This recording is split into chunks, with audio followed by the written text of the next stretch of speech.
Varicose వ్యాధితో బాధపడుతున్నారంట. తక్కువ ఖర్చుతో ట్రీట్మెంట్ కావాలి అనుకుంటే ఎవిస్ హాస్పిటల్ని సంప్రదించండి.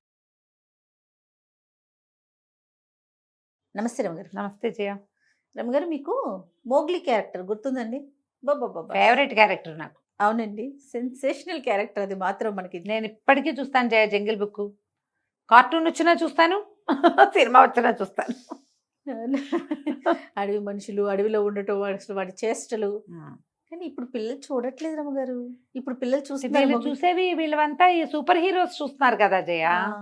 ఇప్పుడు పిల్లలంతా కత్తులు, కటార్లు, ఏవో రకరకాల ఆయుధాలు, వాడికి నుంచి అక్కడికి ఎగిరి వెళ్ళిపోవడం, ఐరన్ మ్యాన్, సూపర్ మ్యాన్, ఇంకేదో మ్యాన్ చూస్తున్నారు. ఏమో మరి ఇప్పటి పిల్లలు అంటే మేము మొగలి గిగిలి చూస్తాము. అదేంటి టామ్ అండ్ జెర్రీ కూడా చూస్తాను నేను. టామ్ అండ్ జెర్రీ నేను కూడా చూస్తాను. చిన్నప్పుడు చూసేవాళ్ళం, ఇప్పుడు కూడా బాగా ఇంట్రెస్టింగ్ గానే ఉంటాయి అవి. అంటే ఎవర్ గ్రీన్. కానీ అడవిలో తిరగటం, అడవిలో ఉండటం, అసలు భాష రాకపోవటం, అదే ఇలాంటి మనుషులు ఉన్నారంటారా రమ్మగారు? ఎవరో ఉండే ఉంటారు జయ. అప్పుడు ఎవరో దొరికే తోడేలు మనిషి అలాంటివి చెప్పేవాళ్ళుగా. ఇప్పుడు ఎలా ఉన్నారు మన వాళ్ళు కూడా ఏదో ఒక సినిమా తీసినట్టున్నారు, అడవి దొంగ ఏదో సినిమా, ఏవో అట్లా. తర్వాత ఉంటే ఉండుండొచ్చు, జరిగితే జరిగి ఉండొచ్చు. మనము అడాప్ట్ అయిపోతారు కదా, ఎవరు ఎక్కడికి వెళ్తే ఎక్కడ బతికితే అక్కడ పద్ధతుల ప్రకారం ఉంటారు అంతే. చందమామలో కూడా ఉంది అరణ్యపర్వం అని ఈ మోగ్లీ కథ. 60s లో చందమామలో కూడా వేశారు.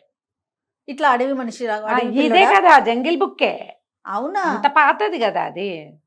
మనం వీడియోగా మన కార్టూన్ గా తర్వాత వచ్చింది, దానికి బేసిక్ బుక్ ఉంది. స్టోరీ ఉంది, దాని తెలుగులో కూడా రాశారు. అరణ్య పురాణం ఆ కథ పేరు. అరణ్య పురాణం అంటే సేమ్ మొగ్లీ స్టోరీయే. వాళ్ళ జంతువులతో ఉండటము, అందులో పులి, షేర్ ఖాన్ అవన్నీ ఉంటాయి. మామూలు కథే మొత్తం అదే. అలాంటిది ఒక కథ ఉంది మన దగ్గర, చెప్పండి. కాస్త అటు ఇటుగా ఉన్నది. ఒక రాజ్యం ఉండేదట. ఆ రాజ్యం అంతా అరణ్యాలుగా, ఎక్కువగా చెట్లు, అడవులు, మధ్యలో చిన్న చిన్న కుగ్రామాలు అలా ఉండేది. అలాంటి ఒక కుగ్రామంలో భార్యాభర్త ఉండేవాళ్ళు. చాలా కాలం వాళ్ళకి పిల్లలు పుట్ల. ఆ ఊళ్ళో ఒక పుట్ట ఉండేది. ఆ పుట్టకి రోజు దండం పెట్టి ప్రదక్షిణ చేయగా చేయగా చేయగా ఎప్పటికో ఒక పిల్లాడు పుట్టారు. పుడితే వాడికి నాగులు అని పేరు పెట్టుకున్నారు. వీళ్ళు అరణ్యంలో పనులంటే ఏముందా, కట్లు కొట్టటాలు, ఏమో మొక్కలు సేకరించాలు, గింజలు సేకరించుకోవటాలు, దుంపలు తెచ్చుకోవటాలు ఉండేది. ఇప్పట్లాగా పిల్లల్ని ఎవరో ఇంటి దగ్గర ఒకళ్ళు కాపాడాలి, మనం వీళ్ళ అడవిలో ఆ ధోరణి ఉండేది కాదు. డే 1 డే 2 నుంచి పిల్లాడిని చంకలో వేసుకుని వెళ్ళిపోవడమే అడవుల్లోకి. అటకే పని చేసుకునేవాళ్ళు. పిల్లవాడికి అడవిలో తిరగటం అలవాటైంది. వాడికో ఏడనర్థం అలా వచ్చేసరికి వాడు ప్రతి జంతువుని గుర్తుపట్టేవాడు. 1-2 ఏళ్ళు వచ్చేసరికి హాయిగా తిరుగుతూ ఉండేవాళ్ళు. అన్ని జంతువులు ఇవి తెలుసు, పద్ధతులు తెలుసు, వచ్చే జంతువు ఏమిటో గుర్తుపట్టగలిగేవాడు. ఏవో ఒకటి కొన్ని మాటలు కూడా వచ్చినాయి వాడికి. తల్లిదండ్రి పిల్లాడు సంతోషంగా ఉండేవాళ్ళు. ఒకసారిట పెద్ద గాలి దుమారం వచ్చింది. వీళ్ళు అడవిలోనే ఉన్నారు. కొద్దిగా ఊరికి దగ్గరగా వెళ్తుండగా ఆ వచ్చిన దుమారానికి, వచ్చిన గాలికి కకావికలైపోయారు. అయితే గాలికి చెట్లు చేమలు కొట్టుకుపోయినట్టు పిల్లాడు ఎక్కడికో కొట్టుకుపోయాడు. గాలికి తోసేసింది గాలి. వాడు దొరకల వాళ్ళకి. వాళ్ళు బాగా వెతుకున్నారు. తల్లిదండ్రి తెగ ఏడ్చారు. ఎంత శోకాలు పెట్టినా పిల్లవాడు దొరకల. వీడు పోయి ఎక్కడెక్కడో చెట్లతోటి ఒక చెట్ల రెమ్మల్లో చిక్కుకుని ఆ రెమ్మలు ఎగిరిపోయిన వైపుకి వెళ్ళిపోయాడు. వెళ్ళి అడవిలో ఒక మధ్య భాగంలో ఒక పొదలో పడిపోయాడు. ఇక అక్కడే ఉన్నాడు. ఉంటే వాడికి తెలిసింది, నేను ఎక్కడికో వెళ్ళిపోతున్నాను, అమ్మా నాన్న ఇక్కడ లేరు, ఇది మనకు తెలిసిన ప్లేస్ కాదు. అడవి మొదటి భాగం అంతా వాడికి తెలుసు, మధ్య భాగం తెలియదు. ఇంకా చిన్నపిల్లాడే, వాళ్ళంత లోపలికి ఎప్పుడు వెళ్ళల. ఆ మధ్యలో పడిపోయి ఉండి వాడికి అర్థమైంది. కానీ ఎలా వెళ్ళాలి ఏమీ ఇంకా అంత తెలియలే. లేచి మెల్లిగా అమ్మా నాన్న అనుకుంటూ పోయేవాడేమో. కానీ బాగా చీకటి, వాన, తెరిపి లేదు. వాడికి కాసేపటికి తెలిసింది ఎవరో తనని చూస్తున్నారు. కొన్ని గంటలు గడిచిపోయాక, ఒక రోజంతా గడిచిపోయింది. ఆకలి దప్పులతోటే ఉన్నాడు పిల్లాడు. ఎవరో చూస్తున్నారు. చూస్తే దూరంగా ఒక పొదలో ఎంచి ఒక మిణుగురు పురుగుల్లాగా మెరుస్తున్న కళ్ళు కనపడుతున్నాయి వాడికి. నేను గుర్తుపట్టాడు. ఆ తోడేళ్ళని తెలుసు. వాడికి భయమేసింది. తోడేళ్ళు పిల్లల్ని లేపేస్తాయి. వాడు అలా దీనంగా ఉన్నాడు. ఏం చేయాలో తెలియక, వాడికి తెలియటల్లా ఏం చేయాలి. పరిగెత్తి పారిపోవడానికి కూడా ఆ పొదకి చిక్కుకుపోయి ఉన్నాడు వాడు. ఆ తోడేలు అది ఒక ఆడ తోడేలు. అది మెల్లిగా నడుచుకుంటూ వచ్చింది. ఈ గాలికి దాని పిల్లలు కొట్టుకుపోయింది.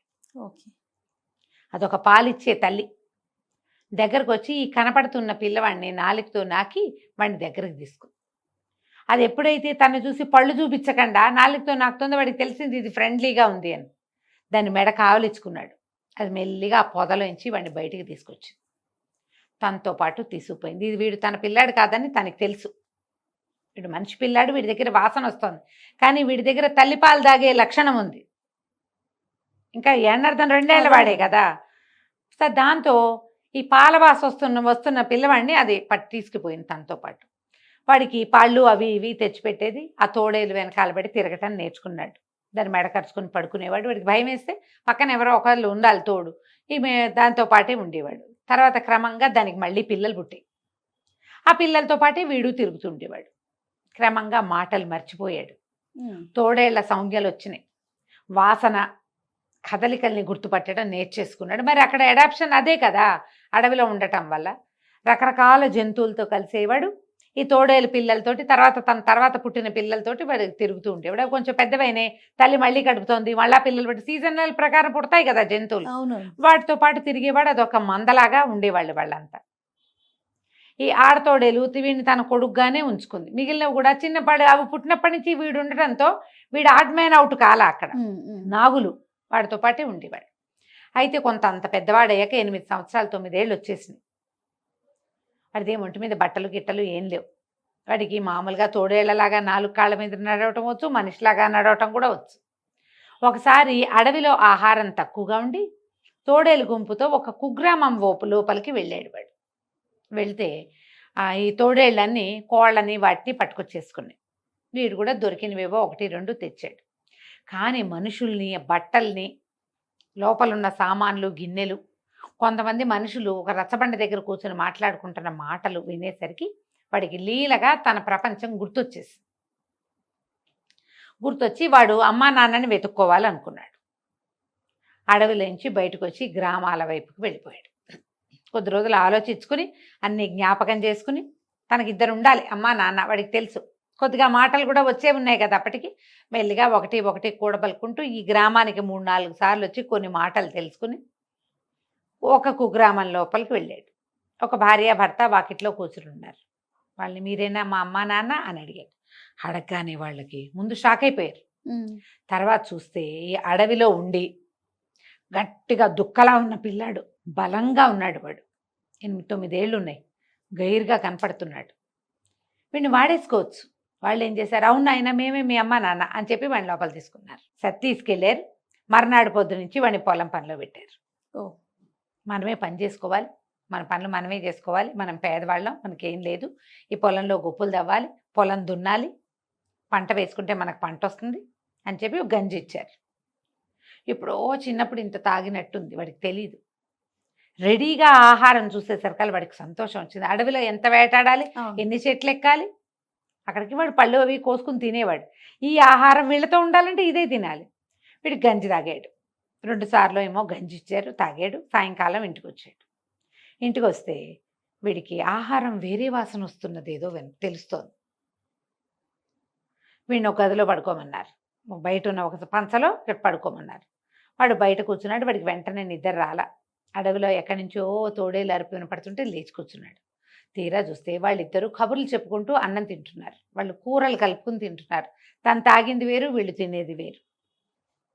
ఆవిడేమంటోంది, ఆడమనిషి అంటోంది, దుక్కలా ఉన్నాడు కుర్రాడు, శుభ్రంగా వాడేసుకోవచ్చు వీడిని, ఏముంది మన బిడ్డే అంటే చాలు, వాడికి ఇంకేం చేయక్కర్లే, మనతో పాటు ఉంచుకుంటే హాయిగా పనిచేస్తాడు, గంజితో సరిపోతుంది.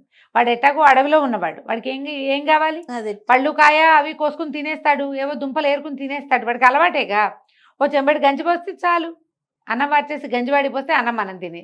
అనగానే వాడికి తెలిసిపోయింది, అమ్మో వీళ్ళు నన్ను మోసం చేస్తున్నారు. అక్కడి నుంచి బయటికి వెళ్ళిపోయాడు. ఇంకో గ్రామానికి వెళ్ళాడు. వీడు ఇంకో గ్రామానికి వెళ్తే ఓ భార్య భర్త కూర్చుని కనపడ్డారు. వాళ్ళు కొంచెం పెద్దవాళ్ళు, ఒక 50 ఏళ్ళు అలా ఉంటాయి, కాస్త పెద్దవాళ్ళు. పిల్లలు పెద్దవాళ్ళు అయ్యి ఫ్యామిలీని వదిలిపెట్టి వెళ్ళిపోయారు. ఇప్పుడు పిల్లలంతా కలిసి ఉండే ఇళ్ళు ఏం కావు అవన్నీ, ఇద్దరిద్దరు మనుషులే ఉన్నారు, ఆడా మగ. వీడు మీరేనా మా అమ్మ నాన్న అని అడిగాడు. అడిగేసరికి వాళ్ళకి తెలిసింది వీడికి ఏదో వచ్చింది ప్రాబ్లం అని. సరే బాగా కనుక్కున్నారు. కనుక్కుంటే వీడు అడవిలో నుంచి వచ్చాడని తెలుసుకుని వాడిని ఇంట్లో ఉంచుకున్నారు. ఇంట్లో ఉంచుకుని మెల్లిగా చిన్న పనులు చేయించడం మొదలుపెట్టారు. అన్ని పనులే.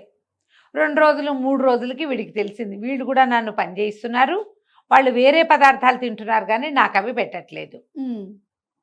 అయితే మీరు మా అమ్మ నాన్న కాదు, నేను వెళ్ళిపోతానన్నాడు. కానీ మొదటివాడు అంత గట్టివాడు కాదు, వీడు బాగా గట్టివాడు. వీడు ఈ కుర్రాన్ని 2 దెబ్బలేసి, ఈ నాగుల్ని ఎక్కడికి వెళ్తావు, పని చేస్తానని ఒప్పుకుంటే కానీ గదిలోంచి బయటికి రానివ్వనని చెప్పి ఓ గదిలో వేసి తలపేసేసాడు. వీడు అర్ధరాత్రి దాకా కూర్చున్నాడు, ఏం చేయాలో తెలియక. అర్ధరాత్రి వాడికి తోడేలు అరుపు వినపడింది. దూరంగా ఉన్న వినిపిస్తుందిగా వాడికి. వాడేమనుకున్నాడు, ఓహో ఇదే కరెక్ట్ అని ఇక తోడేలాగా అరవడం మొదలుపెట్టాడు. ఈ ఇంట్లో వాళ్ళు హడిలిపోయారు. వీడు అరుపులకి నాకు హెల్ప్ చేయండి అని అరుస్తున్నాడు. వాడు ఎలా అరుస్తున్నాడు వీళ్ళకేం తెలుసు, తోడేళ్ళు అరిపే తెలుసు. అడవిలోంచి ఎన్ని తోడేళ్ళు వచ్చి బాకిట నుంచుంది. హడలు పుట్టింది. తోడేళ్ళంటే మామూలుదే అది. గబగబా తలుపు తీశారు. బాబు వెళ్ళిపో అని. వీడు వాళ్ళ దగ్గర నుంచి బయటకు వచ్చేసాడు. సో మనుషులు మోసం చేస్తారు, మాయగా ఉంటారు. ఒక తోడేలు వాడి దగ్గర తీసింది, మిగిలిన తోడేళ్ళన్నీ కలుపుకున్నాయి. మనుషులు మాత్రం అట్లా లేరు. పోనీ ఎవరో అనుకో, పోన్లే పిల్లాడని చేరదీసి మామూలుగా ఉంచుకోవచ్చు కదా, తమతో పాటు ఉంచుకోరు, వాళ్ళని వాడేయాలని చూస్తారు. వాడు మెల్లిగా ఆ ఊరు ఈ ఊరు తిరగటం మొదలుపెట్టాడు.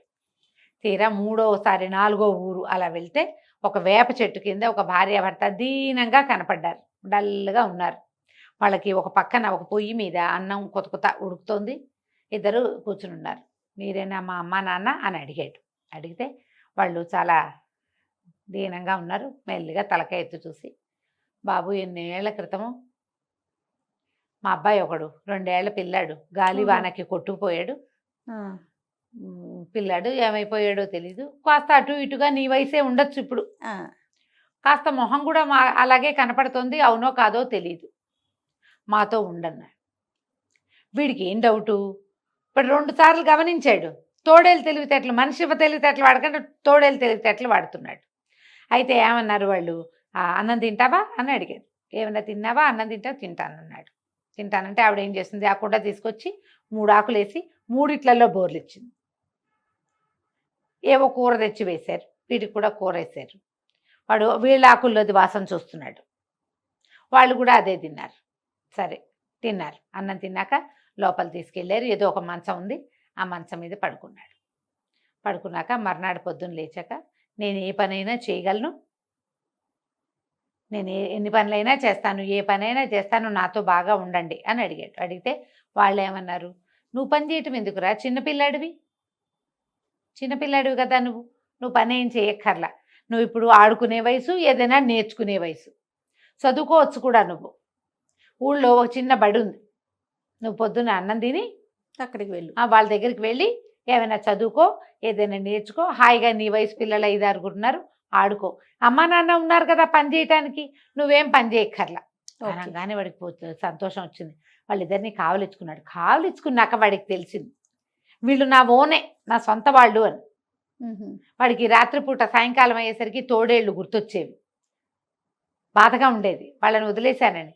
కానీ వాడు వీళ్ళతోటి హాయిగా ఉండటం తెలుసుకున్నాడు. వాళ్ళు పెట్టే తిండి, నోటికి తిండి అందించటము, శుభ్రంగా స్నానం చేయించటము, ఎక్కడికైనా వెళ్తుంటే వెంబడి పెట్టుకు తీసుకెళ్ళటము, నలుగురికి వీడే మా పిల్లాడని చెప్పటము, వాటి వల్ల క్రమంగా వాడు వాళ్ళతోటి అడ్జస్ట్ అయిపోయాడు. రాత్రిపూట తోడేళ్ల గుంపు మందది అరుపులు వినపడ్డప్పుడల్లా మా అమ్మ కూడా ఇక్కడే ఉంది వీళ్ళలో అని గుర్తు చేసుకునేవాడు. కానీ క్రమంగా వీళ్ళ దగ్గరుండి మనిషి పిల్లవాడిలాగా ప్రవర్తించడం అన్నీ నేర్చుకున్నాడు. హాయిగా ఉన్నాడు. కథ కంచికి మనం ఇంటికి. బాగుందండి. నమస్తే. నమస్తే.